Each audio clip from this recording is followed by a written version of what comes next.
The oceans are not moats anymore. They are just water. 19 men crossed the Atlantic and killed 3,000 Americans on American soil. Chinese cyber attacks walked through American power grids 10,000 miles away without a single soldier cross a single border. 40% of American GDP is tied to international trade. Every adversary on earth hears something very specific.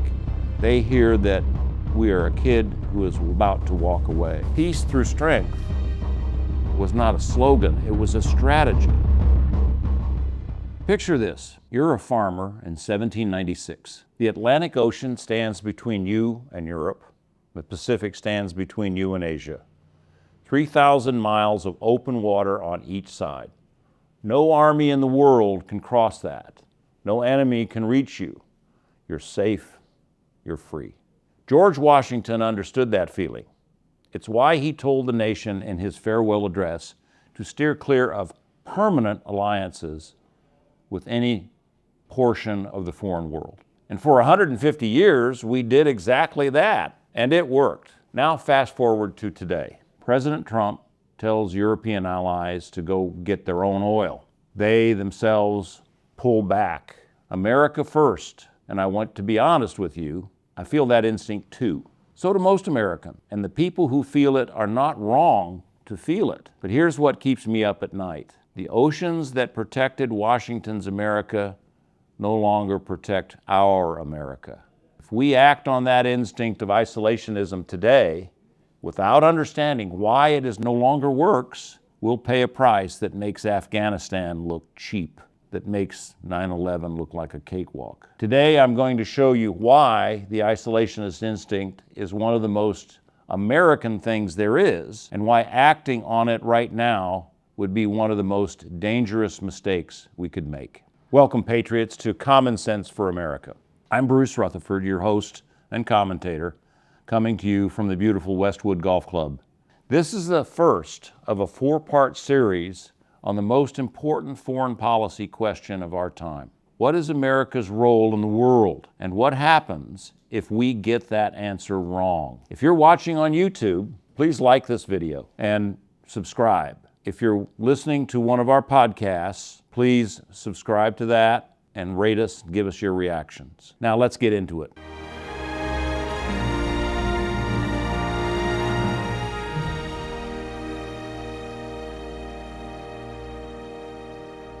Let me be fair to the isolationist argument, because it deserves to be taken seriously. We spent $2 trillion, that's trillion with a T, in Afghanistan over 20 years, and then handed the country back to the Taliban on the way out. We spent $2 trillion in Iraq and left that nation stronger than we found it. We're $39 trillion in debt right now. Our own borders went unsecured for years while we were busy securing everybody else's borders. And now we are being asked to care about oil supplies in the Persian Gulf and a war in Eastern Europe, while Americans are struggling with the cost of groceries at home and other things. Now, I understand that frustration. Every single part of it is legitimate. People making that argument are not ignorant. They're not un-American. They're looking at a track record of expensive, poorly executed foreign commitments and saying, enough is enough. I hear them. But here is the problem.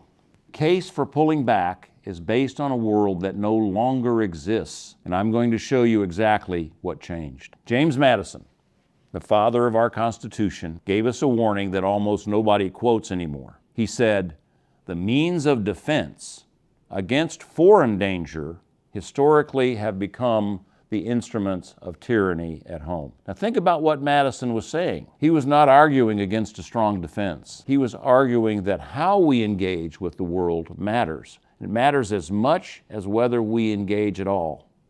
A nation that goes abroad recklessly, without clear objectives, without constitutional grounds, without a plan to finish the job, that nation does not just waste money overseas.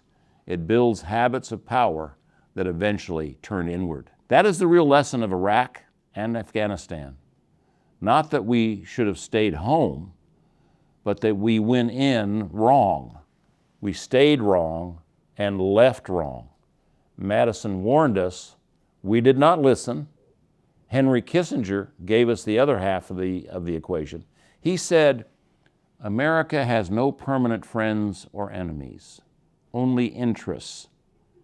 Now that sounds cold, but it's the most honest thing ever said about foreign policy. It means stop making decisions based on sentiment, stop making decisions based on who we like or who we feel sorry for. Ask one question, and one question only. What serves America? When you apply that test honestly, isolationism fails. It fails every single time. Let me show you why. Let me start with what Washington actually said, because the isolationists have been misquoting him for 200 years. Washington did not say never get involved. He said avoid permanent alliances. He specifically wrote that we may safely trust to temporary alliances for extraordinary emergencies. He built an exception because he was a general and a statesman, and he understood that the world does not stand still. What Washington was really saying is this. In 1796, he really said the Atlantic and the Pacific Oceans were 3,000-mile moats. No army could cross them. No threat could reach us. Under those conditions, staying out of the European entanglements was not cowardice. It was common sense. Why fight other people's wars when the ocean keeps those wars from ever reaching your shores? But when the moats disappeared on December 7th, 1941, when the Japanese aircraft crossed the Pacific Ocean and killed 2,400 Americans before breakfast, the oceans had not protected us. September 11th, 2001, 19 men crossed the Atlantic and killed 3,000 Americans on American soil. The ocean had not protected us. Today, Chinese cyber attacks walk through American power grids from 10,000 miles away without a single soldier crossing a single border. Iranian proxies attack American troops at bases across the Mideast. North Korean hackers steal from American banks. The oceans are not moats anymore. They are just water. Now think about what we actually have at stake in the world today. 40% of American GDP is tied to international trade. The South China Sea alone carries $5 trillion, that's trillion with a T, dollars in global commerce every year. Commerce that directly affects the price of everything on every shelf in every American store. Our American military runs on global supply chains. The American dollar's status as the world's reserve currency, the single greatest economic advantage we enjoy, depends entirely on stable international order. You cannot protect any of that by staying home. Here's the pattern that every student of American history recognizes. Every president enters the Oval Office as an isolationist. Jefferson, Monroe, Wilson, Roosevelt, Reagan, Trump, first term, and now second term. Every single one of them, once they sat in the chair, got the full intelligence briefing, they came to the same realization. The United States has more interests spread across the world than any other nation in history, and those interests do not protect themselves. Jefferson proved it himself when he sent the United States Navy to fight the Barbary pirates in North Africa.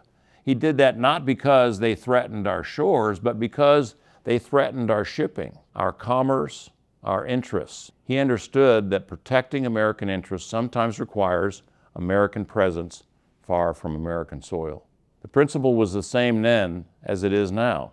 And now some of you will say, and I respect this, America has made catastrophic mistakes when it's gotten involved in Iraq, and Vietnam, and Afghanistan. You're absolutely right. Catastrophic, costly, inexcusable mistakes. But ask yourself honestly, were those failures caused by engagement itself or by the way we engage? We did not fail in Afghanistan because we showed up. Failed because we had no clear objective, no plan to finish the job, and we left before the work was done. We handed the country to the Taliban, the same way we handled fighters in Afghanistan to Al-Qaeda in the 1980s, when we walked away from that country too. That is not an argument for isolation. That is an argument for doing it right when we do it. Edmund Burke, one of the great conservative thinkers of all time, said something that belongs in this conversation. Magnanimity in politics is often the truest wisdom. In a great nation and little minds go ill together. A great nation does not pull back from the world when the world gets complicated. A great nation leads. It sets the terms. It protects its interests with intelligence and discipline, not with sentiment, not with recklessness, and not with retreat. Washington and Jefferson did not want America weak. They wanted America strong enough that no one would dare challenge our interests. You do not achieve that by walking away. You achieve it by being present, being engaged, and when necessary, being feared.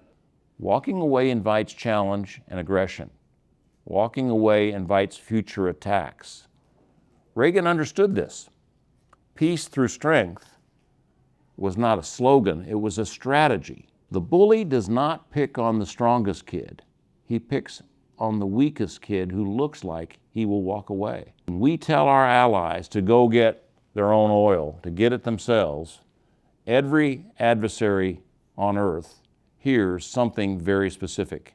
They hear that we are a kid who is about to walk away. The answer is not endless wars. We've already established that. Those are catastrophically expensive in blood and treasure, and they're largely counterproductive when executed without discipline. The answer is smart, principled engagement, using economic leverage, intelligence, alliances, and military force in that order with clear objectives established before we commit, and the discipline to finish what we start. Madison warned us not to build the instruments of tyranny in the name of foreign defense. Kissinger told us to follow our interests, not our emotions. Washington told us temporary alliances for extraordinary emergencies are not only acceptable, they are necessary. The world we are in right now is an extraordinary emergency. Next week, I'm going to show you exactly what that emergency looks like. The whole board, the whole global chessboard, all four players and the strategy that they can use to win against us. So here's what you need to remember. The isolationist instinct is not shameful. It's deeply and authentically American. Every president has felt it, but every president who acted on it without understanding why the oceans no longer protect us have paid for that mistake, and they've paid in a big price. And so did the country. Talk to someone who disagrees with you on this topic. Listen to why they want to pull back, and then ask them one question.